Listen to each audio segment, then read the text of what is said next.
La Bible en un an, la 202e journée, le livre d'Ésaïe, chapitre 45, verset 9 au chapitre 48, verset 11. Le livre des psaumes, chapitre 17, verset 1 à 15. Le livre des proverbes, chapitre 19, versets 13 et 14. Les actes des apôtres, chapitre 14, versets 8 à 28.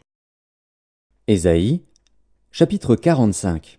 Malheur à qui conteste avec son Créateur. Vase parmi des vases de terre. L'argile dit-elle à celui qui la façonne, « Que fais-tu » Et ton œuvre, il n'a point de main. Malheur à qui dit à son père, « Pourquoi m'as-tu engendré » Et à sa mère, « Pourquoi m'as-tu enfanté » Ainsi parle l'Éternel, le Saint d'Israël, et son Créateur. Veut-on me questionner sur l'avenir, me donner des ordres sur mes enfants et sur l'œuvre de mes mains? C'est moi qui ai fait la terre, et qui sur elle ai créé l'homme.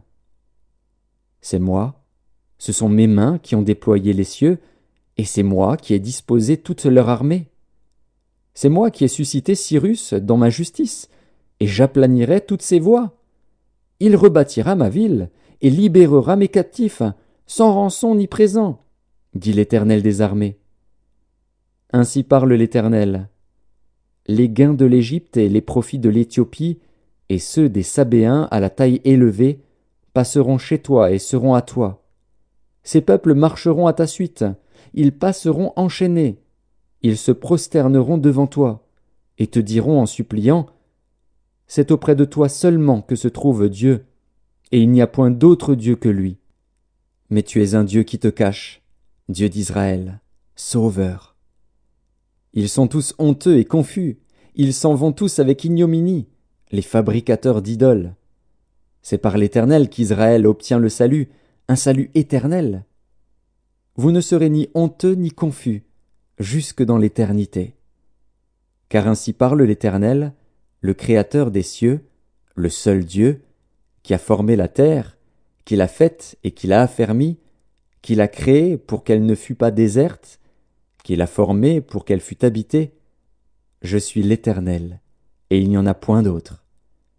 Je n'ai point parlé en cachette, dans un lieu ténébreux de la terre. Je n'ai point dit à la postérité de Jacob, « Cherchez-moi vainement. » Moi, l'Éternel, je dis ce qui est vrai, je proclame ce qui est droit. Assemblez-vous et venez, approchez ensemble, réchappez des nations. Ils n'ont point d'intelligence, ceux qui portent leur idole de bois et qui invoquent un Dieu incapable de sauver.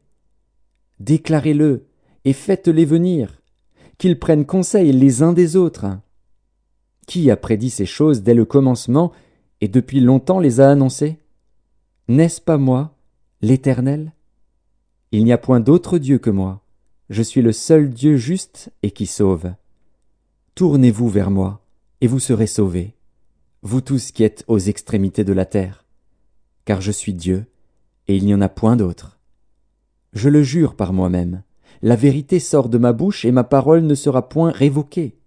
Tout genou fléchira devant moi, toute langue jurera par moi.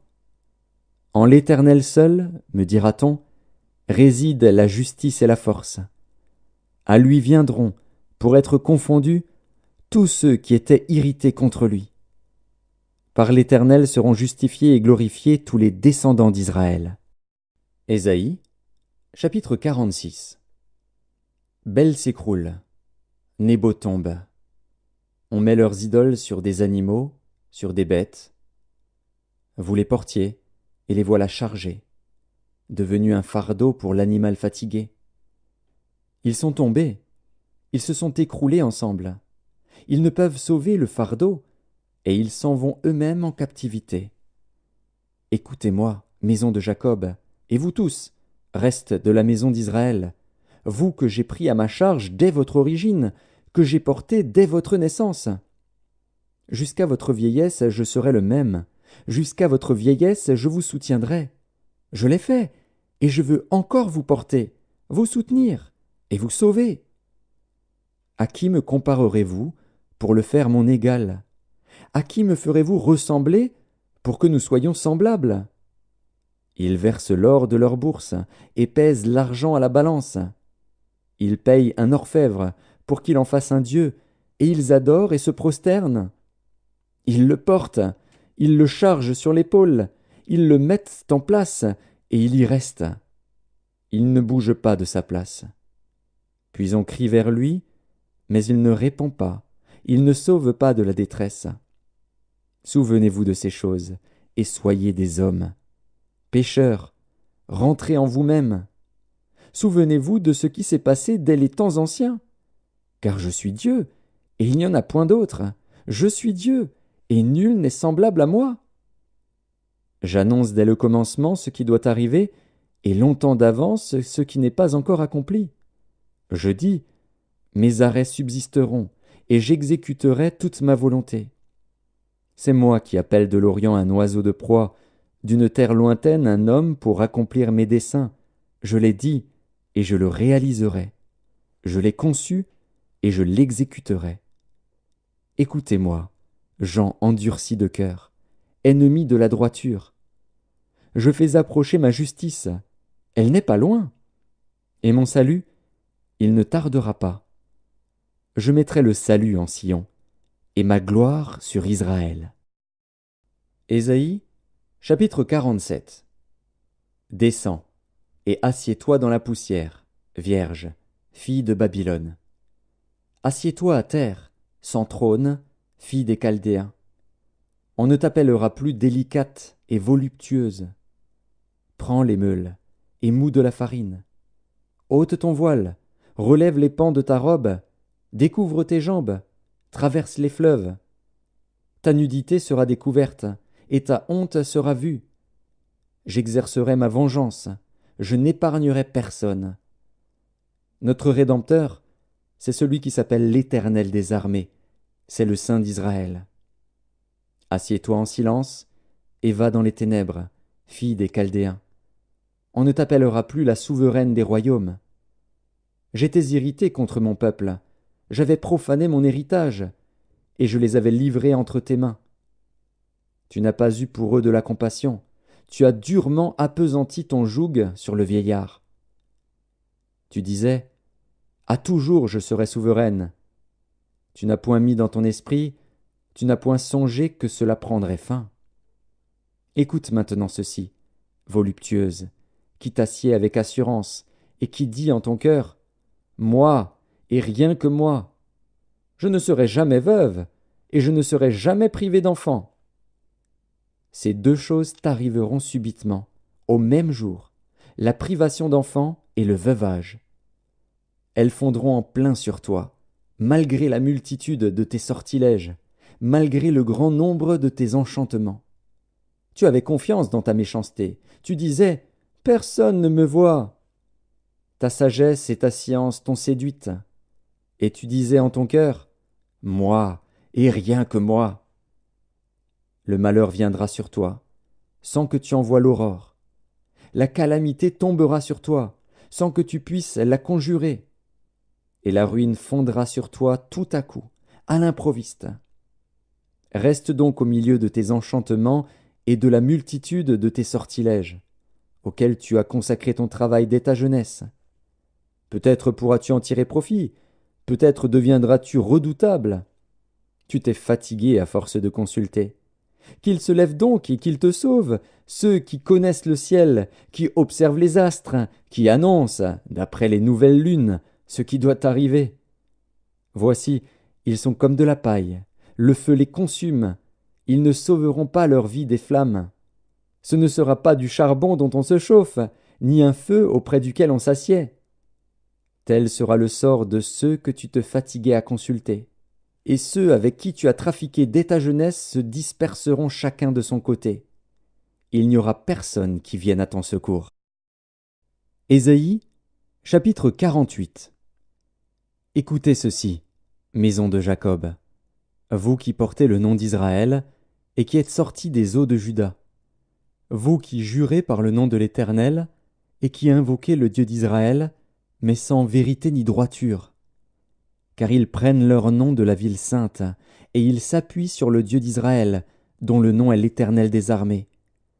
Dès longtemps j'ai fait les premières prédictions. Elles sont sorties de ma bouche, et je les ai publiées. Soudain j'ai agi, et elles se sont accomplies. Sachant que tu es endurci, que ton cou est une barre de fer, et que tu as un front d'airain, je t'ai annoncé dès longtemps ces choses, je te les ai déclarées avant qu'elles arrivassent, afin que tu ne dises pas « C'est mon idole qui les a faites, c'est mon image taillée ou mon image en fonte qui les a ordonnées. » Tu entends? Considère tout cela. Et vous, ne l'avouerez-vous pas? Maintenant, je t'annonce des choses nouvelles, cachées, inconnues de toi. Elles se produisent à présent et n'appartiennent point au passé. Jusqu'à leur avènement, tu n'en avais aucune connaissance, afin que tu ne dises pas « Voici, je le savais ». Tu n'en as rien appris, tu n'en as rien su, et jadis ton oreille n'en a point été frappée. Car je savais que tu serais infidèle, et que dès ta naissance tu fus appelé rebelle. À cause de mon nom, je suspends ma colère. À cause de ma gloire, je me contiens envers toi, pour ne pas t'exterminer. Je t'ai mis au creuset, mais non pour retirer de l'argent. Je t'ai éprouvé dans la fournaise de l'adversité. C'est pour l'amour de moi, que je veux agir. Car comment mon nom serait-il profané? Je ne donnerai pas ma gloire à un autre. Psaume 17, prière de David. Éternel, écoute la droiture, sois attentif à mes cris, prête l'oreille à ma prière faite avec des lèvres sans tromperie. Que ma justice paraisse devant ta face, que tes yeux contemplent mon intégrité. Si tu sondes mon cœur, si tu le visites la nuit, si tu m'éprouves, tu ne trouveras rien. Ma pensée n'est pas autre que ce qui sort de ma bouche. À la vue des actions des hommes, fidèle à la parole de tes lèvres, je me tiens en garde contre la voix des violents. Mes pas sont fermes dans tes sentiers, mes pieds ne chancellent point. Je t'invoque, car tu m'exauces, ô Dieu. Incline vers moi ton oreille, écoute ma parole. Signale ta bonté, toi qui sauves ceux qui cherchent un refuge, et qui par ta droite les délivrent de leurs adversaires. Garde-moi comme la prunelle de l'œil, protège-moi à l'ombre de tes ailes contre les méchants qui me persécutent, contre mes ennemis acharnés qui m'enveloppent. Ils ferment leurs entrailles, ils ont à la bouche des paroles hautaines, ils sont sur nos pas, déjà ils nous entourent, ils nous épient pour nous terrasser. On dirait un lion avide de déchirer, un lionceau aux aguets dans son repère. Lève-toi, Éternel, marche à sa rencontre, renverse-le. Délivre-moi du méchant par ton glaive, délivre-moi des hommes par ta main, Éternel, des hommes de ce monde. Leur part est dans la vie, et tu remplis leur ventre de tes biens. Leurs enfants sont rassasiés, et ils laissent leur superflu à leurs petits-enfants. Pour moi, dans mon innocence, je verrai ta face. Dès le réveil, je me rassasierai de ton image. Livre des Proverbes, chapitre 19. Un fils insensé est une calamité pour son père, et les querelles d'une femme sont une gouttière sans fin. On peut hériter de ses pères une maison et des richesses, mais une femme intelligente est un don de l'Éternel. Les Actes des Apôtres, chapitre 14. À Lystre se tenait assis un homme impotent des pieds, boiteux de naissance, et qui n'avait jamais marché. Il écoutait parler Paul, et Paul, fixant les regards sur lui et voyant qu'il avait la foi pour être guéri, dit d'une voix forte, « Lève-toi droit sur tes pieds. » Il se leva d'un bond et marcha. À la vue de ce que Paul avait fait, la foule éleva la voix et dit en langue lycaonienne, « Les dieux, sous une forme humaine, sont descendus vers nous. » Ils appelaient Barnabas Jupiter et Paul Mercure, parce que c'était lui qui portait la parole. Le prêtre de Jupiter, dont le temple était à l'entrée de la ville, amena des taureaux avec des bandelettes vers les portes et voulait, de même que la foule, offrir un sacrifice. Les apôtres Barnabas et Paul, ayant appris cela, déchirèrent leurs vêtements et se précipitèrent au milieu de la foule en s'écriant « Ô homme, mais pourquoi agissez-vous de la sorte? Nous aussi, nous sommes des hommes de la même nature que vous. Et Vous apportant une bonne nouvelle, nous vous exhortons à renoncer à ces choses vaines pour vous tourner vers le Dieu vivant qui a fait le ciel, la terre, la mer et tout ce qui s'y trouve. Ce Dieu, dans les âges passés, a laissé toutes les nations suivre leur propre voie. Quoiqu'il n'ait cessé de rendre témoignage de ce qu'il est en faisant du bien, en vous dispensant du ciel les pluies et les saisons fertiles, en vous donnant la nourriture avec abondance et en remplissant vos cœurs de joie. À peine purent-ils, par ces paroles, empêcher la foule de leur offrir un sacrifice. Alors survinrent d'Antioche et d'Icône des Juifs qui gagnèrent la foule et qui, après avoir lapidé Paul, le traînèrent hors de la ville pensant qu'il était mort. Mais les disciples ayant entouré, il se leva et entra dans la ville. Le lendemain, il partit pour Derbe avec Barnabas.